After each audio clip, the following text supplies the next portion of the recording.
The rain came down in cold sheets, turning the sidewalk into a mirror that reflected the warm golden lights of Martinez Bakery. Inside, families laughed over birthday cakes covered in perfect swirls of frosting. Children pressed their faces against glass cases filled with pastries that cost more than most people spent on groceries for a week.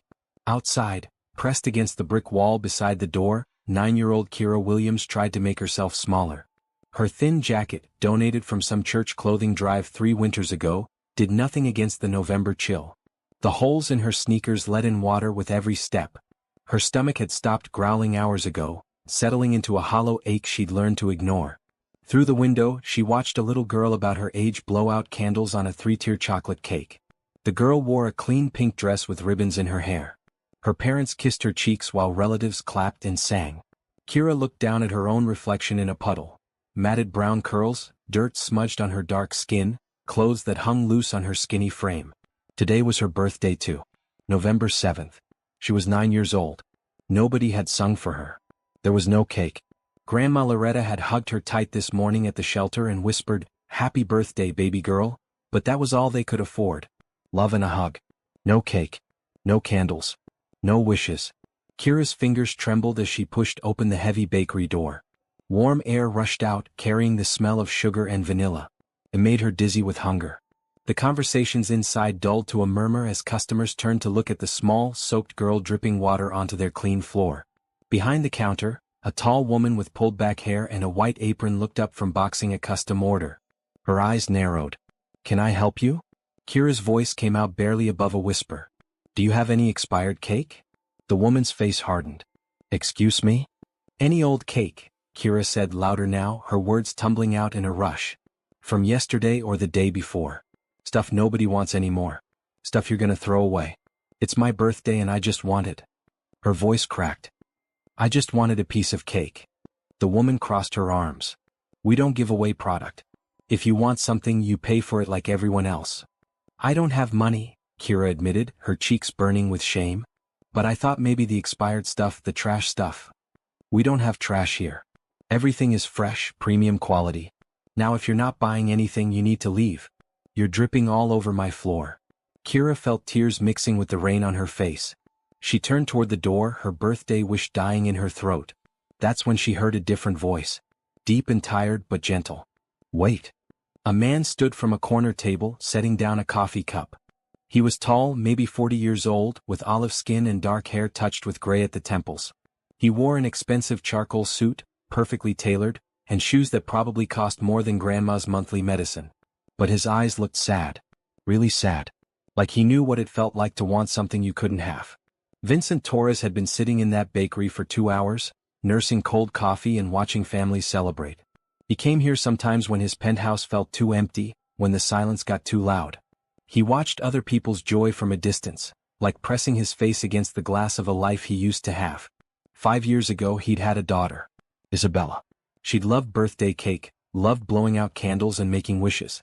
She'd been 7 when the drunk driver crossed the center line and took her and her mother from him in one terrible moment. 5 years of existing without living.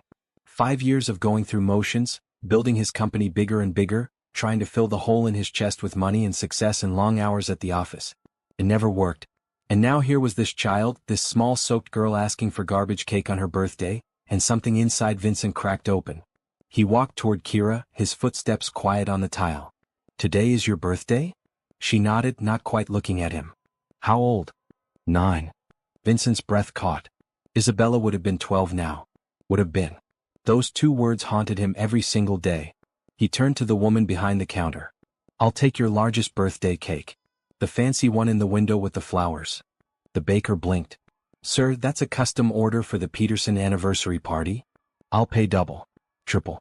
Whatever it costs, and I'll pay for a replacement to be made for the Petersons." His voice was firm but not unkind. "This young lady needs a birthday cake. Sir, I really can't." Vincent pulled out his wallet and placed $500 bills on the counter. The baker's eyes went wide. That cake cost $80. He was giving her over 6 times that amount. "Please," Vincent said quietly. "It's her birthday." The baker looked at the money, then at Kira's hopeful face, then back at the money. She swallowed hard and nodded. "I'll box it up." Kira's eyes filled with tears again, but these were different. "I can't," That's too much. I just wanted. You wanted cake on your birthday, Vincent said, crouching down to her level so they were eye to eye. That's not too much to ask. That's not too much at all. His eyes were kind, Kira thought. Sad but kind. Like Grandma's eyes when she talked about Mama and Daddy. What's your name? Vincent asked. Kira. I'm Vincent. He held out his hand and she shook it, her small fingers disappearing in his grip. Happy birthday, Kira. The baker returned with an enormous white box tied with gold ribbon. Inside was the most beautiful cake Kira had ever seen. 3 layers covered in pale blue frosting with delicate sugar flowers cascading down one side. Real flowers, not plastic. The kind of cake that belonged in magazines. Vincent took the box and handed it to Kira. It was heavy. She held it like treasure, like something that might disappear if she loosened her grip. Thank you, she whispered. Thank you so much. You're welcome. Vincent stood, but something in him couldn't let this moment end. Couldn't let this child walk back out into the rain with just a cake, back to wherever she'd come from. He'd spent 5 years drowning in his own pain, and for the first time since the accident he felt like maybe there was a reason he was still here. Maybe this was it. This moment. This choice. Kira, he said carefully. Have you eaten dinner? She shook her head. Would you let me buy you dinner? A real meal, not just cake. He saw her hesitation and added quickly, I promise I'm safe. We can go somewhere public, somewhere with lots of people. I'd like to make sure you have a proper birthday. Kira bit her lip. Grandma always warned her about strangers. But this man had kind eyes. And she was so hungry. And nobody had ever offered her something like this before. Okay, she said softly. But can we bring some food back for my grandma too? She's sick and she hasn't eaten either. Vincent felt that crack in his chest split wider. This child was starving and her first thought was feeding someone else. Of course, he said, his voice rough with emotion. We'll bring her a feast. How can you scroll past a child begging for expired cake without feeling something shift in your heart? If this story is already touching you, hit subscribe and drop a comment telling me what you would have done in Vincent's place. Your answer might surprise you. Vincent's car was the kind Kira had only seen in movies. Sleek and black with leather seats that were heated and smelled like money. She sat in the back, the cake box on her lap, afraid to touch anything. Rain drummed on the roof as Vincent drove through the city streets.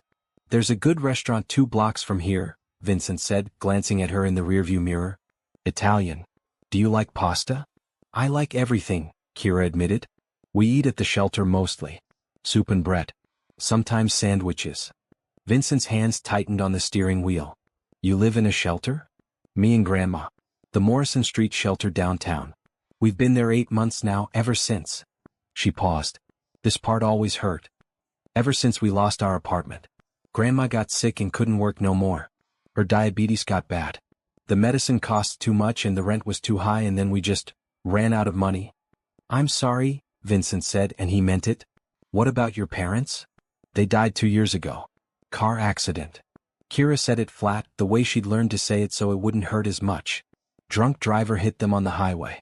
I was at Grandma's house that night. They were coming to pick me up and they never.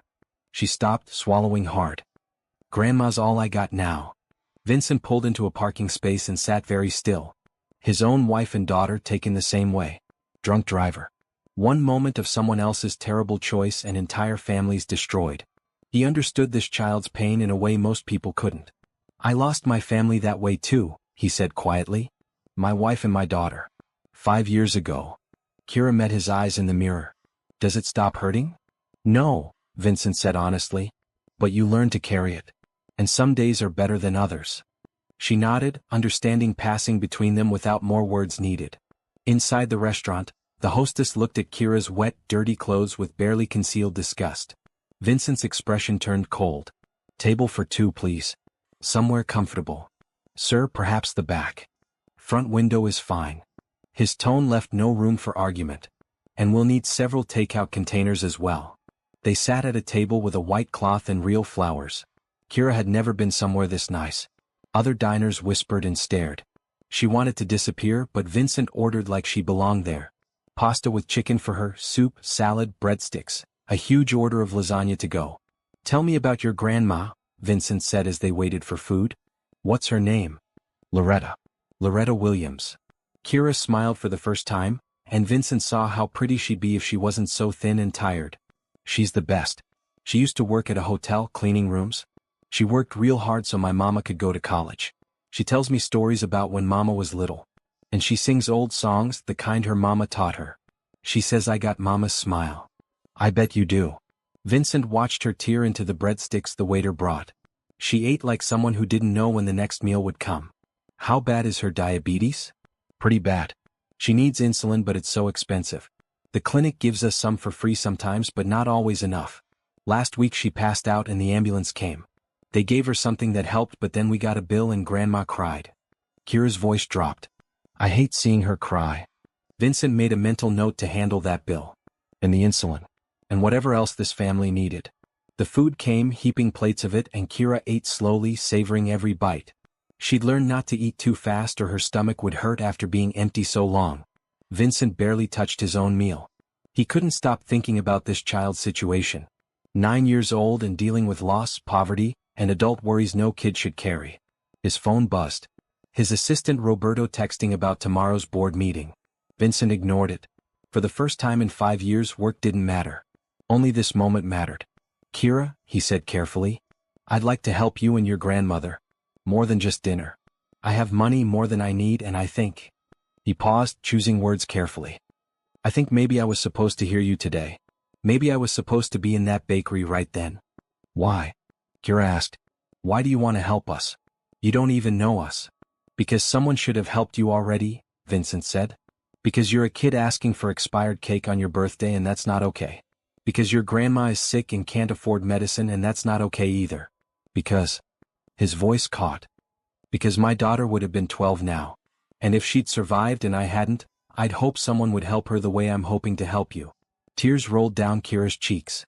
I miss my mama and daddy so much. I know you do. Vincent reached across the table and gently squeezed her hand. But they'd be proud of how strong you're being. And they'd want you to accept help when someone offers it. Right. She nodded, wiping her eyes with a napkin. So let me help. Please. Let me bring food back to your grandma and make sure she has her medicine. Let me do something good for once instead of just. He gestured vaguely.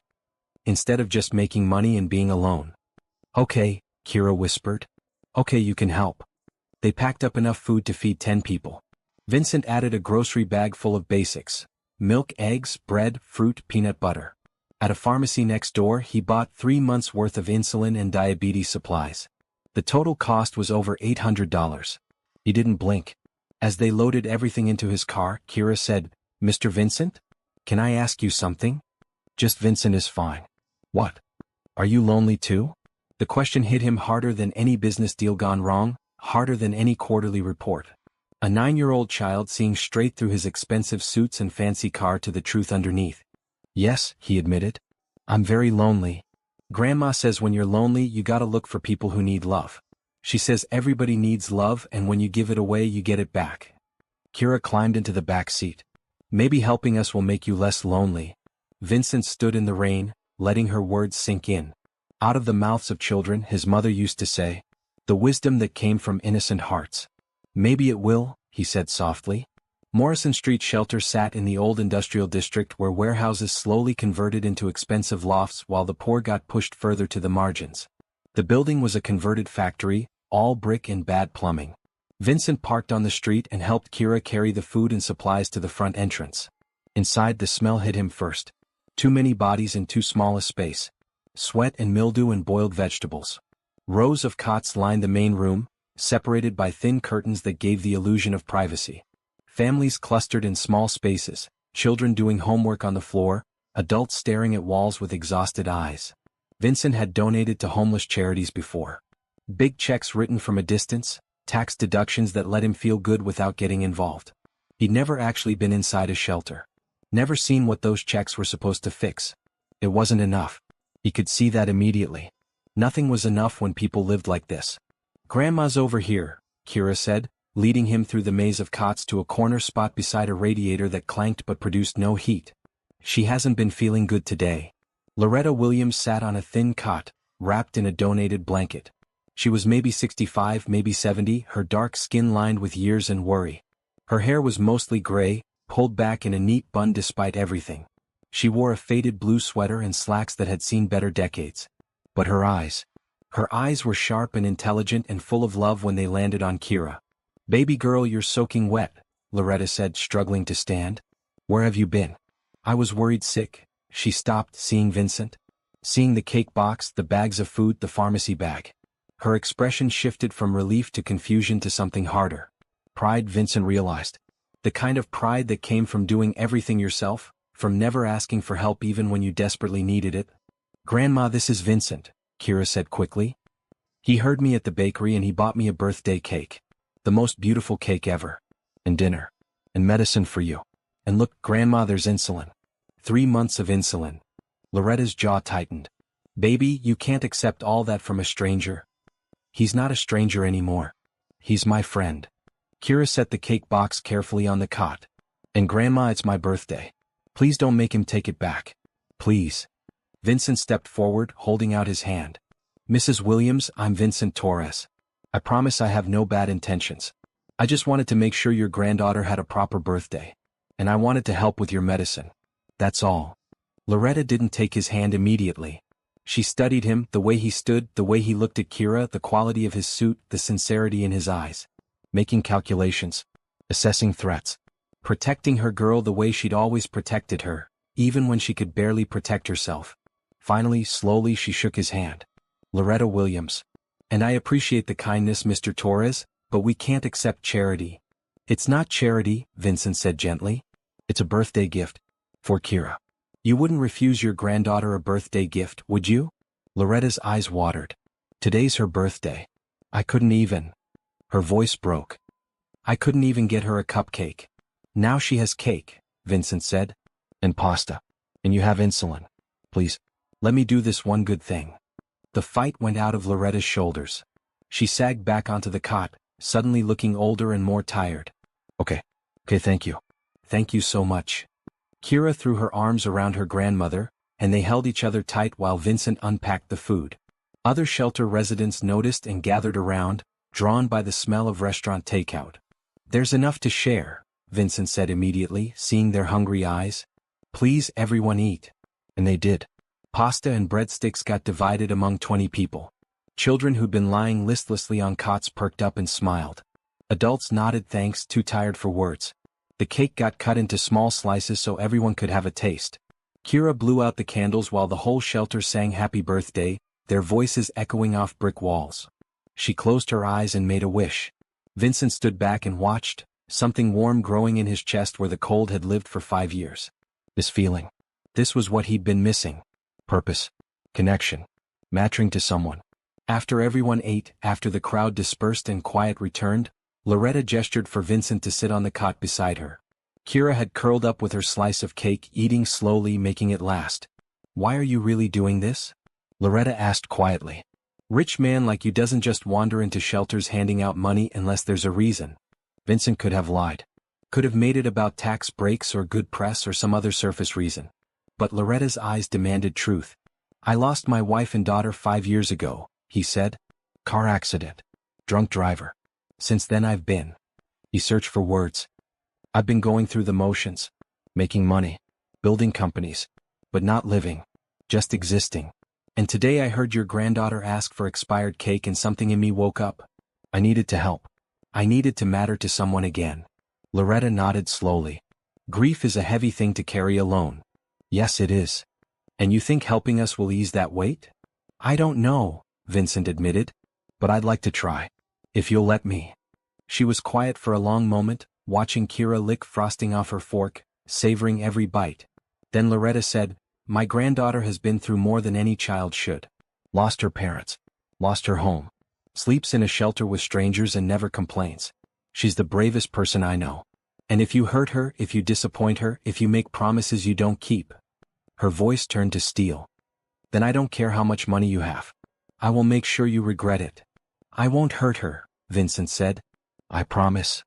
Promises are easy. Following through is harder. "Then judge me by my actions, not my words." Loretta studied him again, then slowly nodded. "All right, Mr. Torres. You want to help? Then start by getting me more blankets. It's freezing in here and half these kids are getting sick." Vincent smiled. "I can do that." He left the shelter an hour later, after making sure Loretta took her insulin, after getting their sizes to buy them proper coats, after promising Kira he'd come back soon. As he drove home through rain that had finally stopped, Vincent pulled out his phone. "Roberto," he said when his assistant answered. "Cancel tomorrow's meetings. All of them. I need you to research the best diabetes doctors in the city, and contact a supplier for bulk blankets and winter coats, children's and adult sizes, and find out who runs the Morrison Street shelter. I want to talk to them about improvements." "Sir? Is everything all right?" Vincent looked at the empty passenger seat, remembering how Isabella used to sit there singing along to the radio. The memory didn't hurt quite as sharp tonight. "Everything's fine," he said. "Actually, Roberto, I think everything might finally be okay." Vincent didn't sleep that night. He lay in his king-sized bed in his penthouse that overlooked the city, staring at the ceiling, thinking about a 9-year-old girl sleeping on a cot in a shelter that smelled like mildew. Thinking about a grandmother who couldn't afford medicine. Thinking about how much food had been in his refrigerator, untouched, while families went hungry 3 miles away. The distance between his world and theirs was geography. Just 3 miles. But it felt like different planets. At 6 in the morning he got up and started making calls. By 8 he had appointments scheduled with 3 top endocrinologists for Loretta. By 9 he had a delivery service bringing blankets, pillows, space heaters and winter coats to Morrison Street. By 10 he was in his car driving back to the shelter, unable to stay away. He told himself he was just checking on his donations, making sure the supplies arrived properly. But the truth was simpler. He wanted to see Kira again. Wanted to see Loretta. Wanted to feel that warmth in his chest that came from matching. The shelter looked different in daylight. Worse somehow. The brick was crumbling in places. Windows were covered with cardboard. The entrance door hung crooked on its hinges. Inside, children ran around while parents tried to find ways to occupy long, empty days. There were no programs here, no activities, just survival. Vincent found Loretta in the same corner spot, helping a young mother change her baby's diaper. She looked up as he approached, surprise crossing her face. "Mr. Torres. Didn't expect to see you back so soon." "I brought supplies," Vincent said. "Blankets and coats and heaters. They should be here within the hour."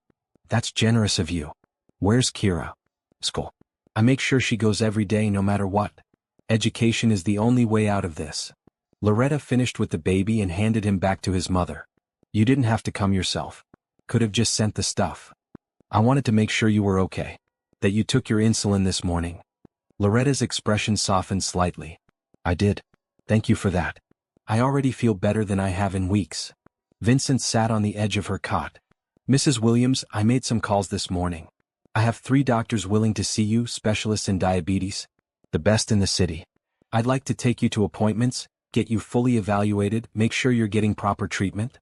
"No." Her voice was firm. Vincent blinked. "No. I appreciate what you did for Kira's birthday. I appreciate the insulin. But I can't let you pay for doctors. That's too much." "It's not too much if it keeps you healthy. I've been managing my condition for 10 years. I know what I'm doing. With all respect, Mrs. Williams, passing out from low blood sugar isn't managing." Vincent kept his voice gentle but direct. "Kira needs you. She's already lost her parents. She can't lose you too." Loretta's jaw worked, emotions playing across her face. Pride. Fear. Exhaustion. "I don't have any way to pay you back. I'm not asking you to. But why would you do all this? You don't even know us." Vincent looked around the shelter, at the families struggling, at the conditions that shouldn't exist in a city as wealthy as this one.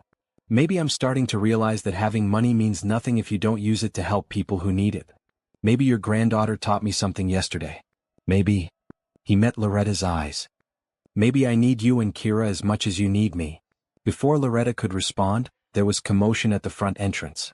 Vincent's delivery had arrived.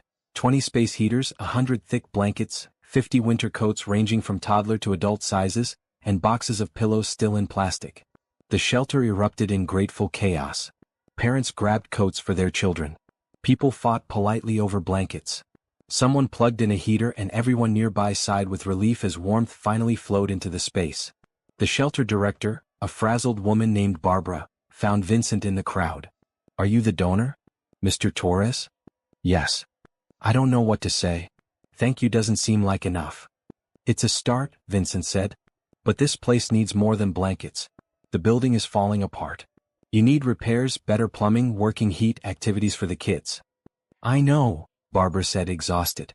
But the city funding barely covers basics. We're always one inspection away from shutting down. What if you had a private donor? Someone who could cover improvements. Barbara laughed bitterly. That would be a miracle. But miracles don't happen to places like this. Vincent pulled out his phone and opened his banking app. What's the shelter's account information? I'm sorry? Your bank account.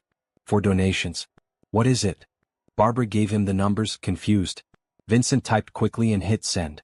Barbara's phone buzzed. She looked at the notification and her face went white. Is this real? Did you just... That says $50,000. Consider it a start, Vincent said. Fix the heat first. Then the plumbing.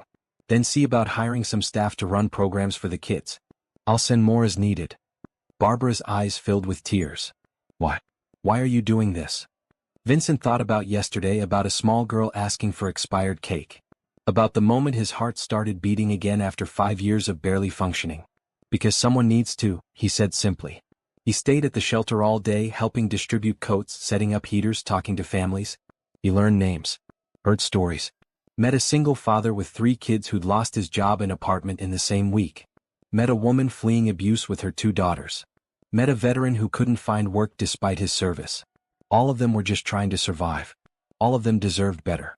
Kira came back from school around 3, her face lighting up when she saw Vincent. You came back. I said I would. She threw her arms around him in a hug that nearly knocked him over. Vincent hugged her back, surprised by the lump in his throat. This child. This brave, beautiful child who'd somehow opened his heart again. Mr. Vincent, Kira said, pulling back.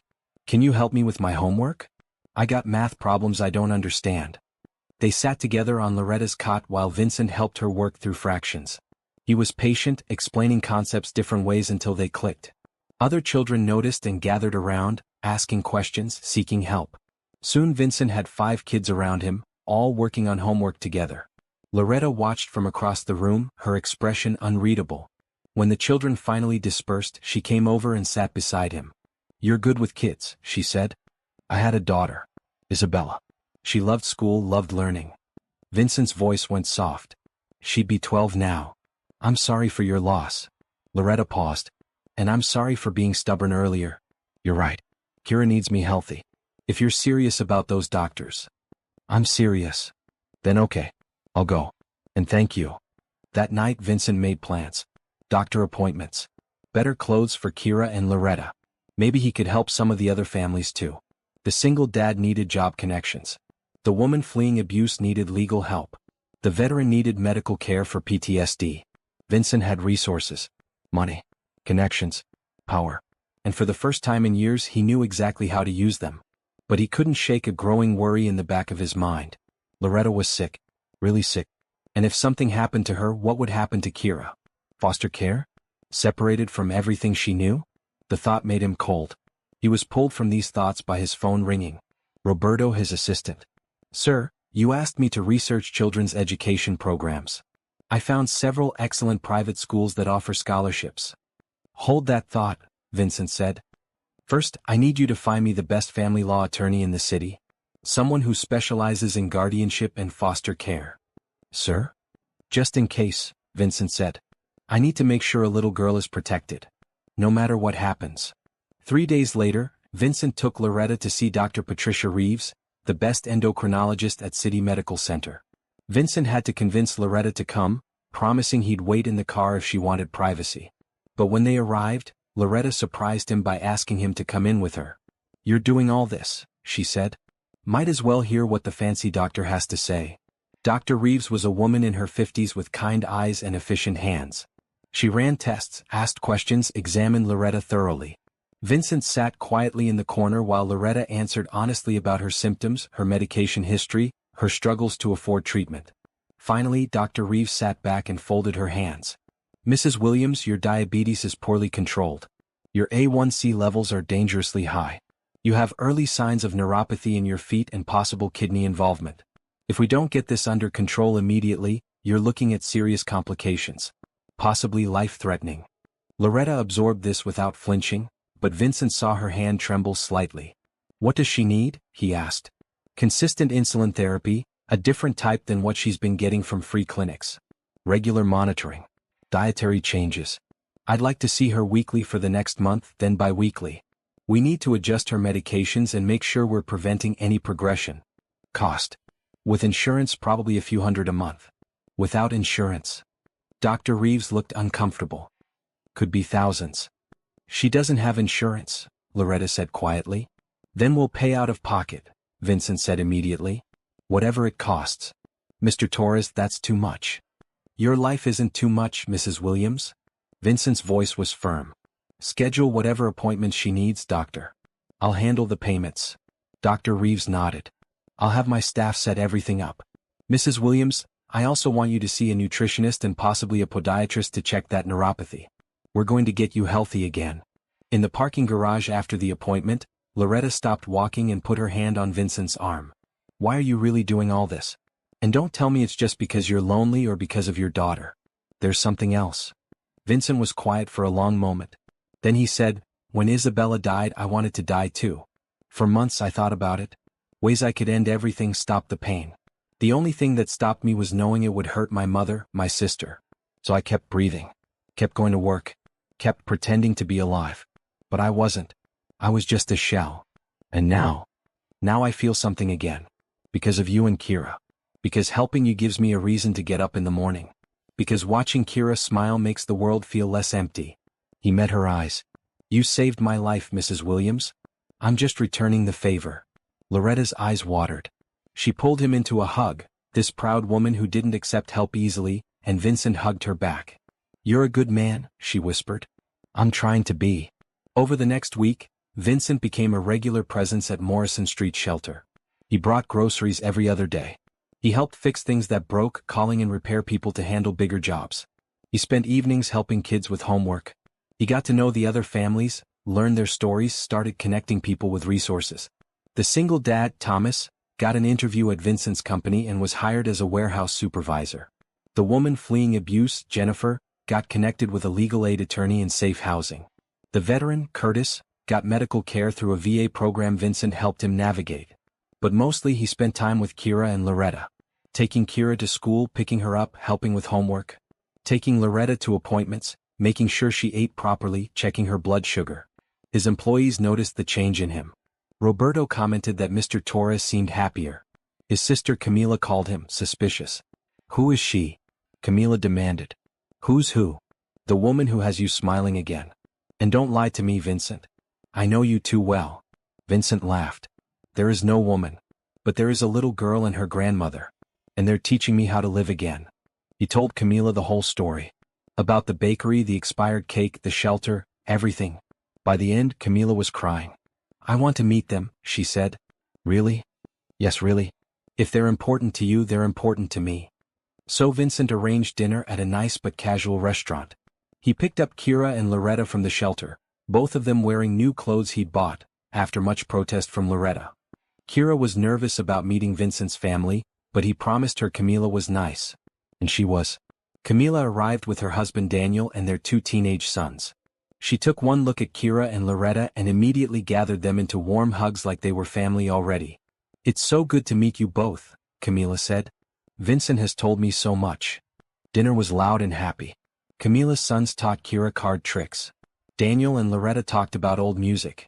Camila pulled Vincent aside at one point and squeezed his hand. You look alive again, she said softly. Really alive. I feel alive. That little girl loves you. You know that, right? Vincent looked at Kira, who was laughing at something one of the boys said, her face bright with joy. I love her too. And Loretta? She's special. Tough and wise and so strong despite everything. Camila studied her brother's face. You've become a family, haven't you? I think maybe we have. After dinner, as Vincent drove Kira and Loretta back to the shelter, Kira fell asleep in the back seat, her head resting against the window. Loretta looked back at her and smiled. She hasn't slept that peacefully in months, Loretta said. She's always worried. About me, about where we'll go, about what's going to happen. But with you around, she feels safe. I want her to feel safe, Vincent said. I want both of you to. Can I ask you something? Loretta's voice was serious. If something happens to me, if my health gets worse, what happens to Kira? Vincent's hands tightened on the wheel. Nothing's going to happen to you. But if it does, she has no other family. My son, her father, was my only child. His wife's parents are dead. There's nobody else. She'd go into foster care, probably get separated from everything she knows. That's not going to happen. How can you be sure? Vincent took a deep breath. Because I've been talking to a lawyer about becoming her legal guardian. If you'll allow it. If something happens, or even if nothing happens, I want to make sure Kira is protected. That she has someone.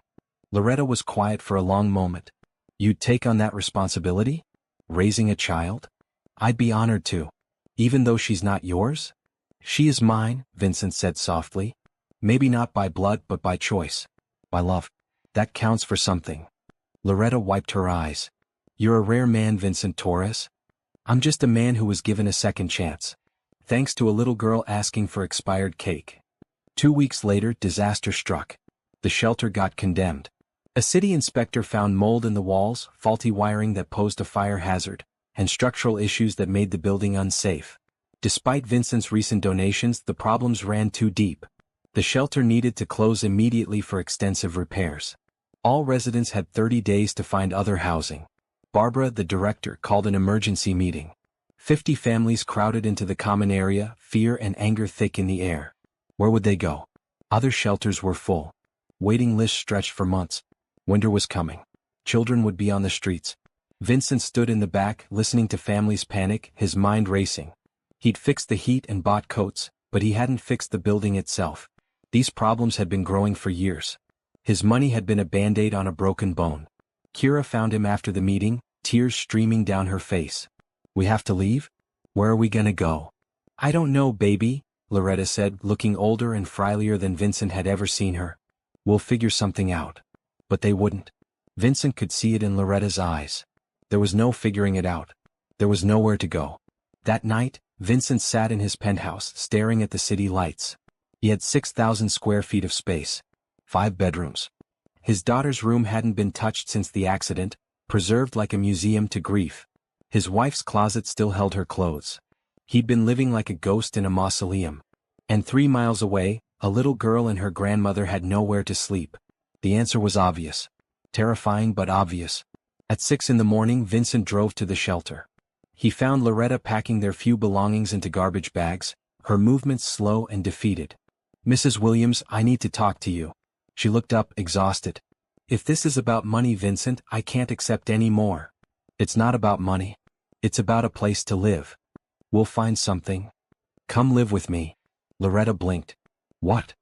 I have a house in the suburbs about 30 minutes from here. It's big, too big for one person.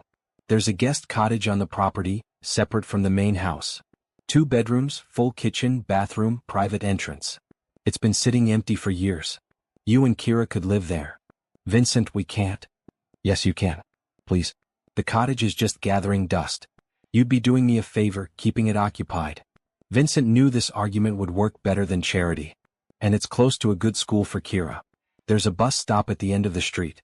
Loretta, you need a stable place to live, especially with your health issues. And Kira needs a home, not a shelter. I can't pay rent. I'm not asking you to. I'm offering you a place to stay while you get back on your feet. However long that takes. Loretta sat down heavily on her cot. Why would you do this? Because I have space and you need space. Because Kira deserves better than garbage bags and uncertainty. Because... Vincent sat beside her. Because my house has been empty of life for 5 years. Because maybe having you there would make it feel like a home again. People will talk. Rich man, black woman and child. Let them talk. I don't care what people think. I care what Kira thinks. I don't want her getting confused about our situation, thinking we're charity cases. Then don't be charity cases. Help me around the property. The garden needs work. The cottage needs someone to make it feel lived in again. Make it an exchange if that's easier for your pride. Loretta's eyes flashed. My pride is all I've got sometimes. I know. And I respect that. But pride doesn't keep you warm at night. Pride doesn't give Kira a stable place to do her homework. Pride doesn't help you manage your diabetes. Vincent's voice gentled. Sometimes accepting help isn't weakness. Sometimes it's strength. Kira appeared from behind a privacy curtain, her eyes wide. She'd been listening. Can we really live in a cottage? Like in a fairy tale? It's not fancy, Vincent said quickly. It needs cleaning, probably some repairs. But yes, it's cottage-like. With a real bedroom? And a kitchen? And we don't have to share with 50 other people? That's right. Kira looked at her grandmother with pleading eyes. Please, Grandma. Please, can we go? I'm so tired of being here. I'm so tired of being scared all the time. And that did it. Loretta couldn't resist that plea. She pulled Kira close and closed her eyes. Okay, we'll try it. But just until we get on our feet, understand? This isn't permanent. However long you need, Vincent said, relief flooding through him. They moved the next day. Vincent's house was in a quiet suburban neighborhood with tree-lined streets and well-kept lawns. The main house was modern and elegant, all glass and clean lines. Behind it, connected by a stone path through a garden, sat the cottage. It was small but charming. White clapboard with blue shutters, a porch with a swing, flowers that had gone wild for lack of tending. Inside, dust covered everything but the bones were good. 2 bedrooms with real doors. A bathroom with a tub. A kitchen with appliances that worked. A living room with a fireplace. Kira ran from room to room, touching everything. This is ours? Really ours? Really yours, Vincent confirmed. Loretta stood in the middle of the living room, tears running down her face. I can't believe this is real. It's real. And tomorrow we'll clean it up and make it perfect. They spent the weekend transforming the cottage. Vincent called in cleaners, bought new furniture, stocked the kitchen with groceries. Camila came over with linens and towels and decorations. Her sons helped move furniture. Kira picked out paint colors for her room, soft yellow like sunshine. They painted together, Vincent and Kira and Loretta, getting more paint on themselves than the walls, laughing like a real family. On Sunday night, their first night truly settled in, Vincent made dinner for everyone in the main house. Pasta because Kira loved pasta. They ate together at his big dining table that hadn't seen a meal in years. Can I say grace? Kira asked. Everyone bowed their heads. Kira's voice was clear and sweet. Thank you, God, for this food. Thank you for Grandma being healthy. Thank you for Mr. Vincent and for him being our friend. Thank you for our cottage and for not being scared anymore. Amen. Amen, everyone echoed. After dinner, Vincent walked them back to the cottage. At the door, Loretta hugged him tight. Thank you, she whispered, for giving us our dignity back. Thank you for letting me help. For letting me be part of your lives. That night, Vincent lay in bed and smiled at the ceiling. The house felt different. Warmer, somehow. Lived in. Like a home instead of a mausoleum. Down the path in the cottage, Kira had her own bedroom with yellow walls. Loretta slept in a real bed for the first time in months. And both of them felt safe. Family, Vincent thought. They'd become a family. Winter came gently that year, with snow that turned the neighborhood into something from a postcard. Kira had never seen so much snow. She and Vincent built a snowman in the garden while Loretta watched from the cottage window, smiling. Higher, Kira directed as Vincent lifted her to place the carrot nose. He needs to be fancy. The fanciest snowman in the neighborhood, Vincent agreed. They gave him a top hat and scarf and named him Frederick. Kira insisted on taking pictures with her new camera, another gift from Vincent that Loretta had initially protested but eventually accepted. Life fell into a comfortable rhythm. Vincent drove Kira to school each morning. She attended Lincoln Elementary now, a good school with art programs and music classes and teachers who cared. She made friends quickly. She joined the art club and discovered she loved painting. Loretta's health stabilized with consistent medication and regular doctor visits. She put on weight, her skin glowed, her energy returned. She tended the garden, coaxing roses and vegetables back to life. She cooked meals that filled the property with delicious smells. Vincent returned to work but with new perspective. He left by 5 now instead of staying until midnight. He attended Kira's school events. He had dinner with his family every night, because that's what Loretta and Kira had become. His family. His employees noticed the change. Roberto commented that Mr. Torres smiled more, listened better, seemed more present. The company culture shifted. Vincent started programs for employee wellness, increased wages, added childcare benefits. He understood now what really mattered. You've changed, his CFO Margaret said during a meeting. In a good way. You seem happy. I am happy, Vincent realized. For the first time in years. At home, small moments became precious. Kira doing homework at the kitchen table while Vincent chopped vegetables for dinner. Loretta teaching them both to make her famous cornbread. Movie nights where they squished together on the couch, Kira in the middle, sharing popcorn.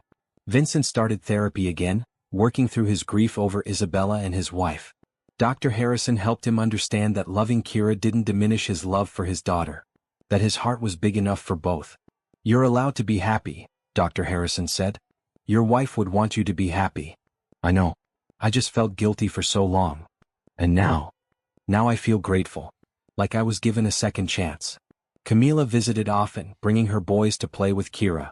Loretta and Camila became friends, trading recipes and stories. Vincent watched his sister laugh with this woman who'd become so important to him, and something settled in his chest. One Saturday in February, Vincent took Kira to an art supply store.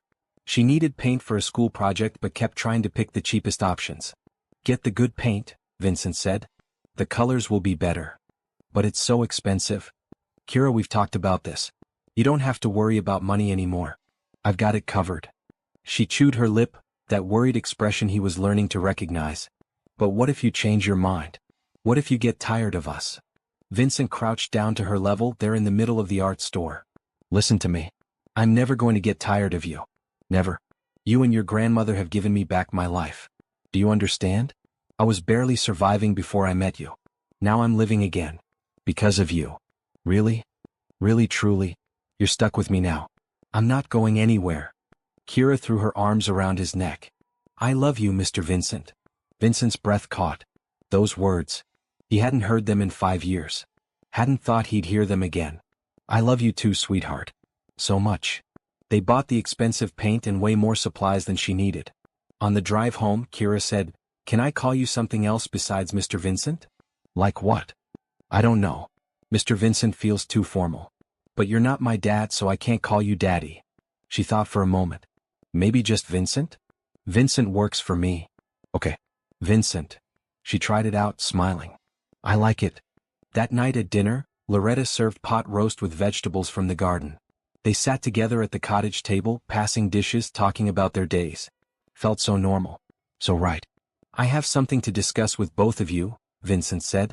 I've been thinking about making our arrangement more official. Loretta set down her fork. What do you mean?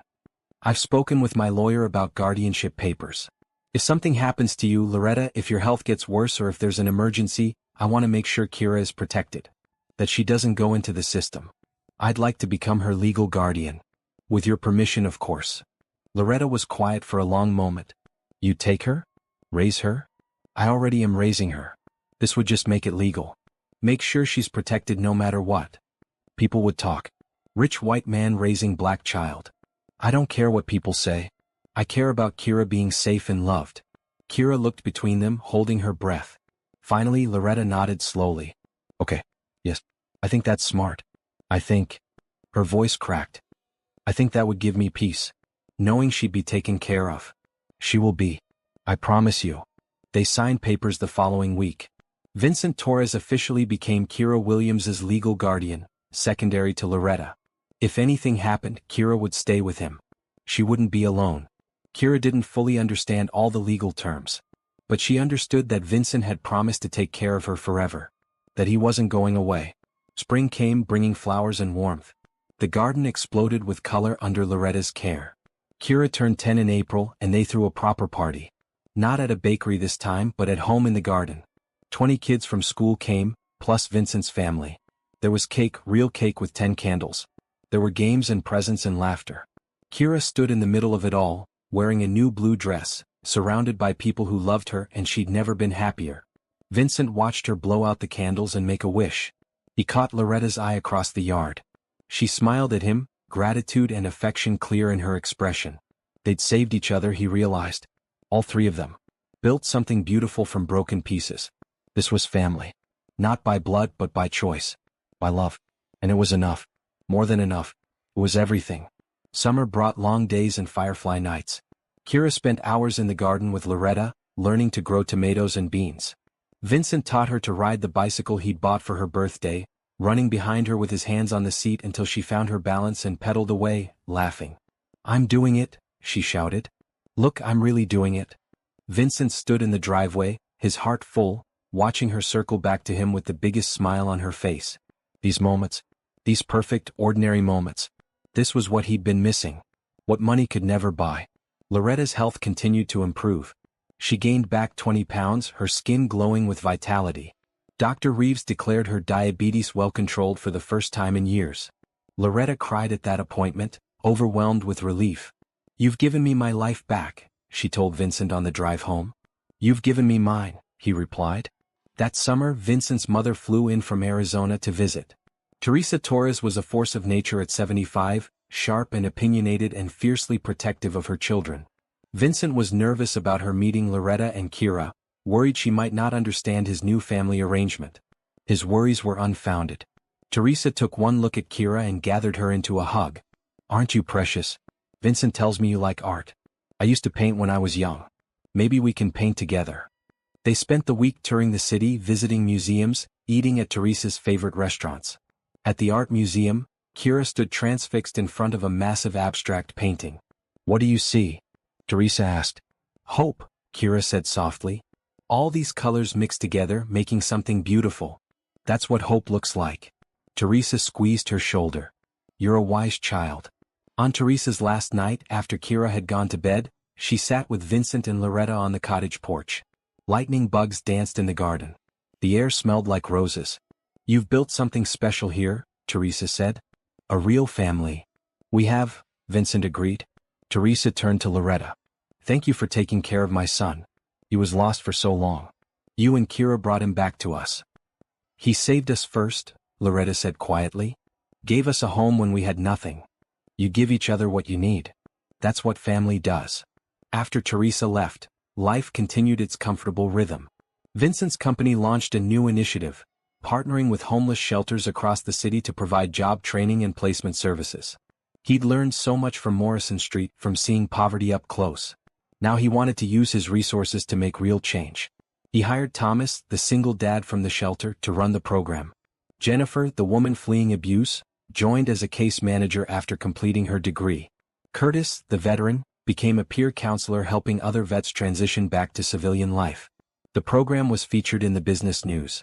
Reporters wanted to interview Vincent about his philanthropic shift. He agreed but insisted on including the people the program helped. He wanted faces and stories, not just statistics. During one interview, the reporter asked, "What inspired this change in your approach to business?" Vincent thought about a rainy November night, a small girl asking for expired cake.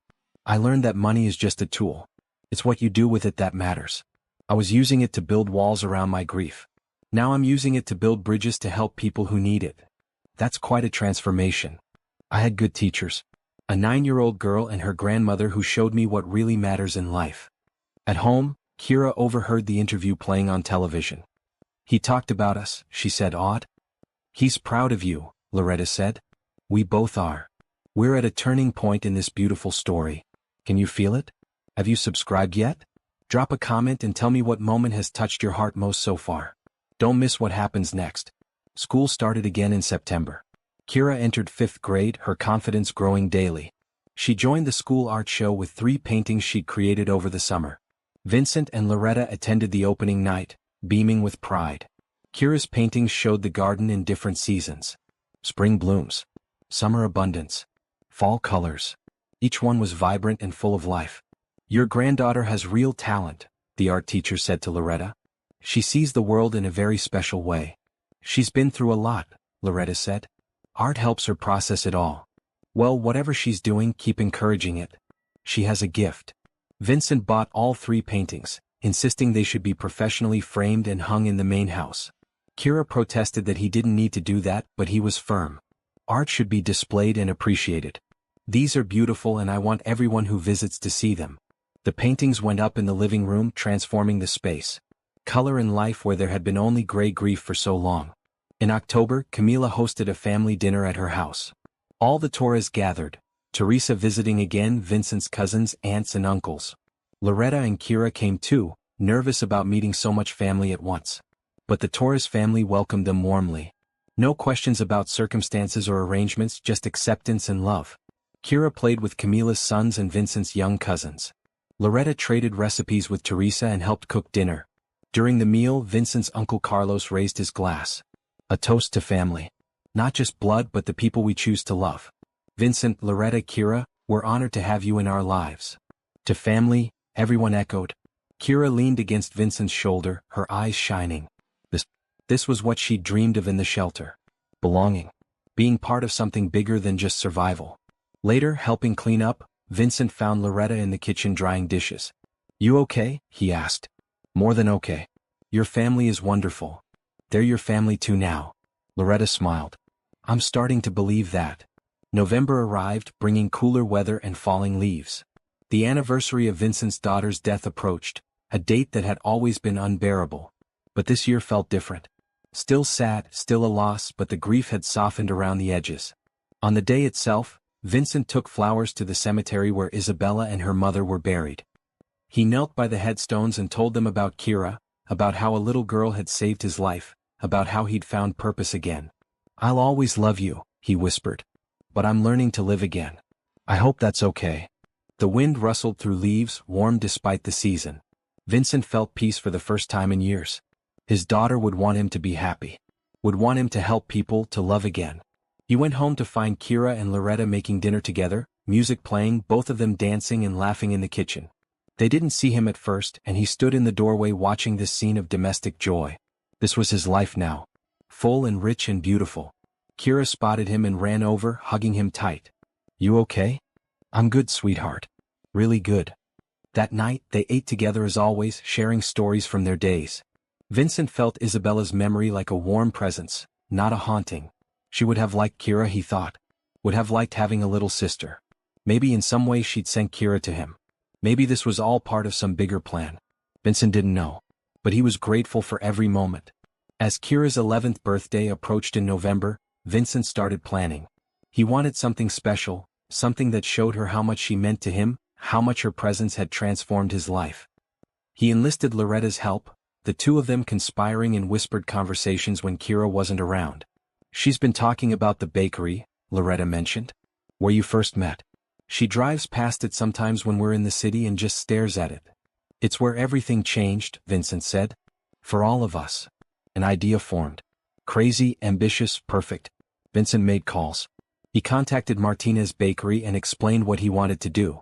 He reached out to Barbara from Morrison Street Shelter and the families he'd helped over the past year. He called Camila and his mother. He invited Kira's school friends and teachers. The guest list grew to over 50 people. Then Vincent did something bigger. He'd been thinking about it for months, buying the building that housed Martinez Bakery and converting it into a community center.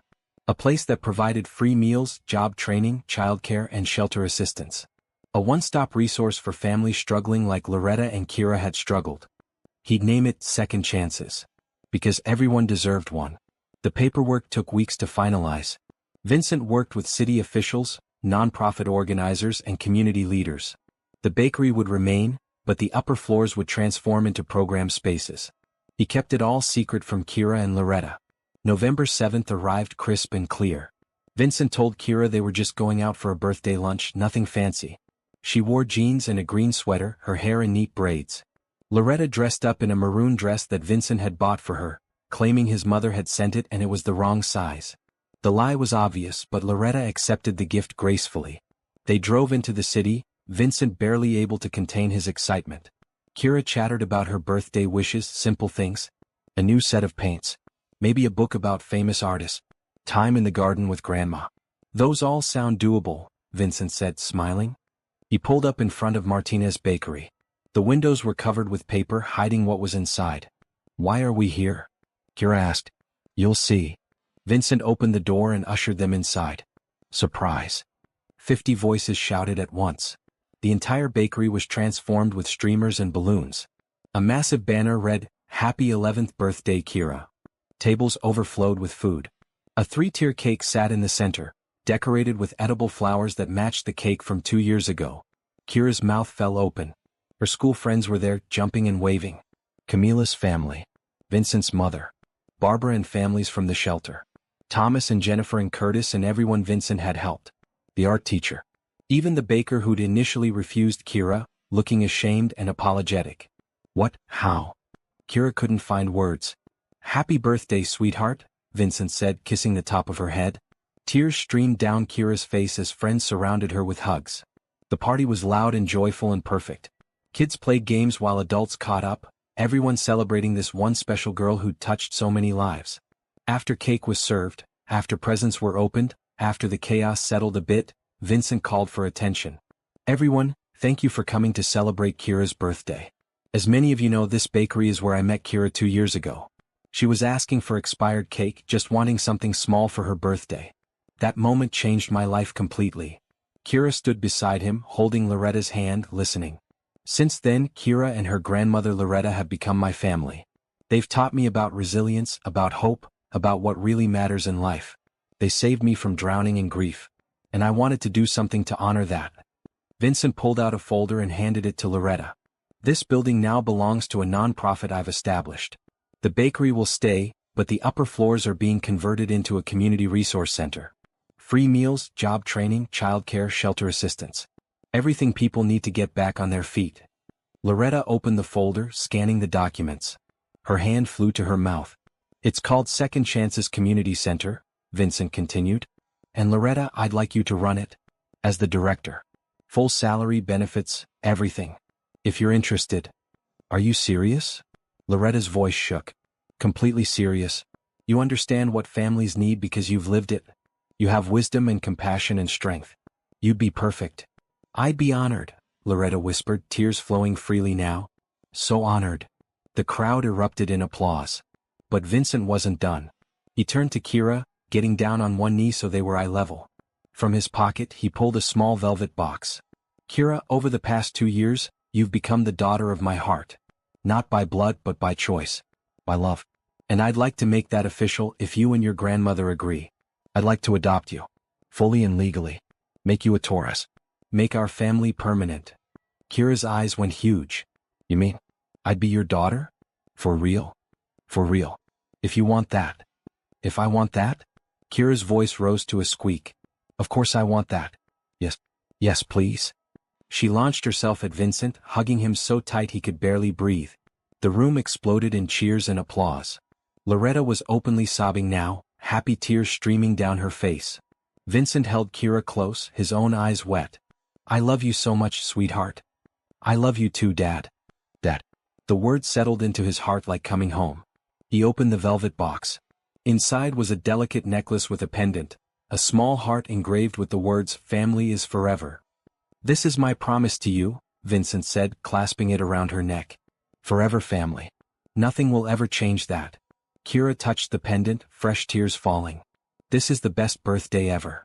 It's the best day ever for me too. The party continued for hours. People ate and laughed and celebrated not just a birthday but the creation of something beautiful. A family built on love instead of obligation. A community coming together to support each other. As the sun set, Vincent stood with Loretta and Kira outside the bakery, now the future Second Chances Community Center. The three of them looked at the building that had brought them together. 2 years ago, I was barely surviving, Vincent said quietly. Now I'm living. Really living. Because of you too. We needed you just as much, Loretta said. You gave us hope when we had nothing. We saved each other, Kira said simply. Yes, Vincent thought. That's exactly what they'd done. The adoption papers were filed the following week. In 6 months after court approval, Kira Williams would become Kira Williams Torres. Vincent's legal daughter in every way. But really, she'd been his daughter from that first moment in the bakery. When he'd heard her ask for expired cake and felt his frozen heart crack open. Love didn't follow bloodlines. It followed choice. And he'd chosen this. Chosen them. Forever. 1 year later, November 7th arrived again. Kira's 12th birthday. But this time, they weren't celebrating in secret or scrambling to survive. They were standing in front of Second Chances Community Center for its grand opening. The transformation was stunning. The bakery occupied the ground floor, still making beautiful cakes but now also providing free breakfast and lunch for anyone who needed it. The second floor housed a job training center with computers and interview prep resources. The third floor had childcare facilities and after-school programs. The fourth floor offered temporary shelter beds for families in crisis.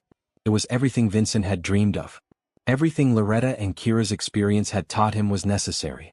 Over 100 people gathered for the ribbon-cutting ceremony. Local news crews set up cameras. City officials gave speeches.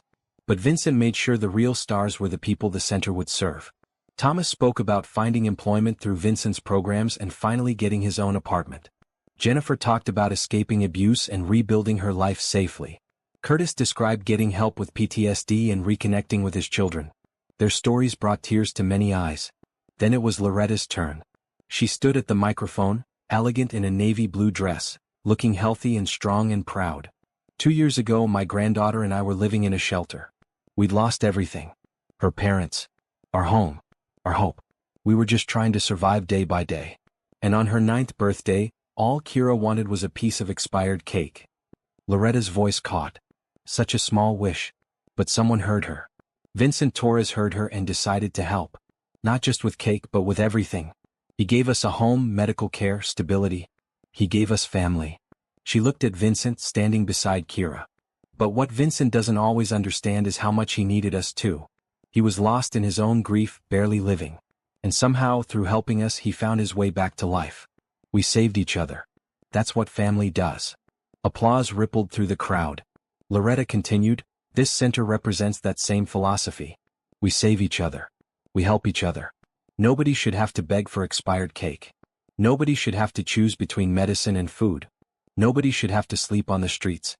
Second Chances is here to make sure they don't have to. Everyone deserves dignity. Everyone deserves hope. Everyone deserves a second chance." More applause, louder now. Vincent stepped up, Kira at his side holding the giant ceremonial scissors. "Thank you all for coming. I'm not going to make a long speech because Loretta said it perfectly.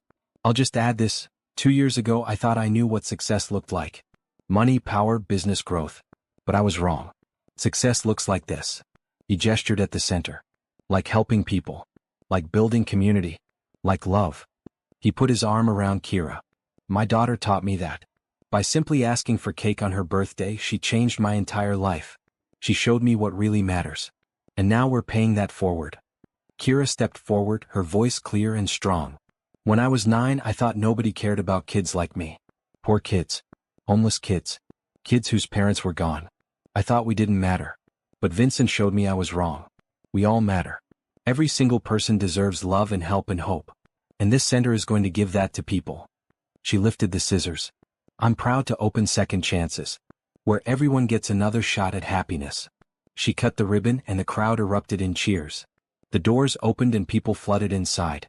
Families exploring the facilities. Kids running to the childcare area. Adults signing up for job training. The bakery serving free birthday cake to everyone because it was Kira's birthday and she wanted to share. Vincent stood back watching it all, overwhelmed with emotion. Camila appeared at his elbow. "You did it, little brother. You actually did it. We did it. All of us together." His mother joined them, leaning on her cane. "Your father would be so proud. This is his legacy," continued. "Using success to help others. I wish he could see this."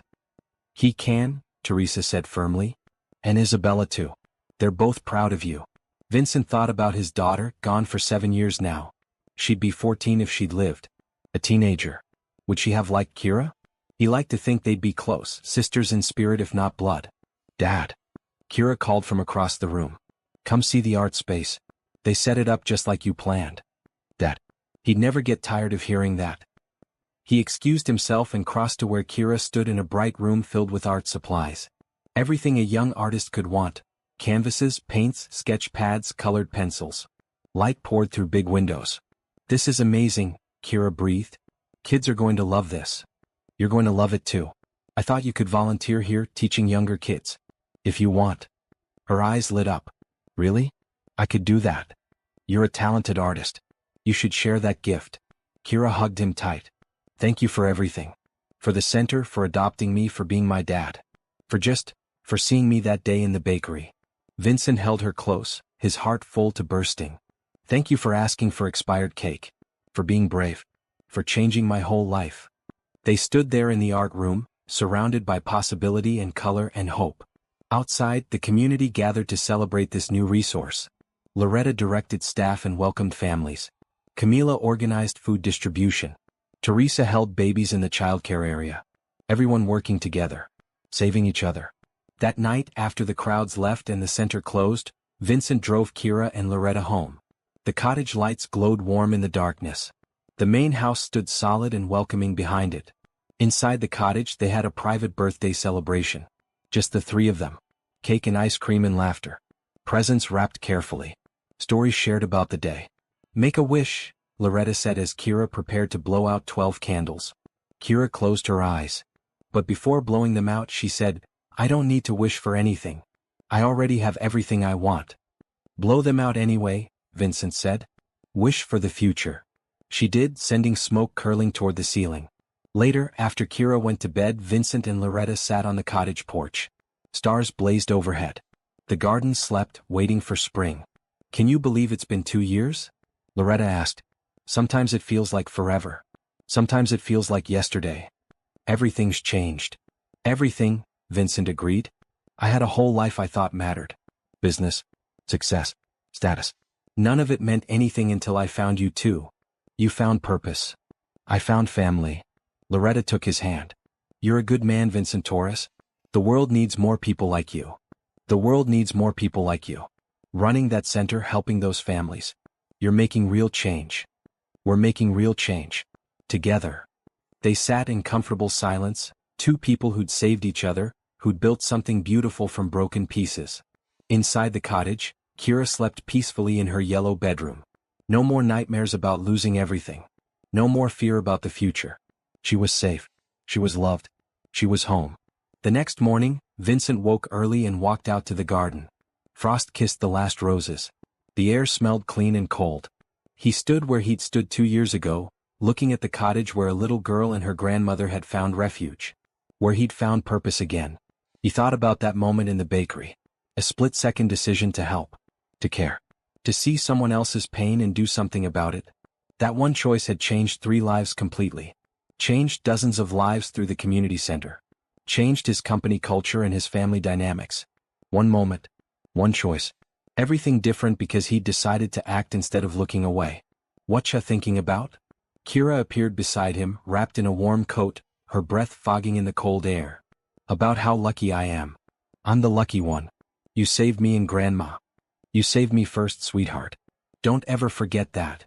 They stood together watching the sun rise over the garden, painting everything gold and pink and beautiful. A new day. A new year ahead. Kira slipped her hand into his. Dad.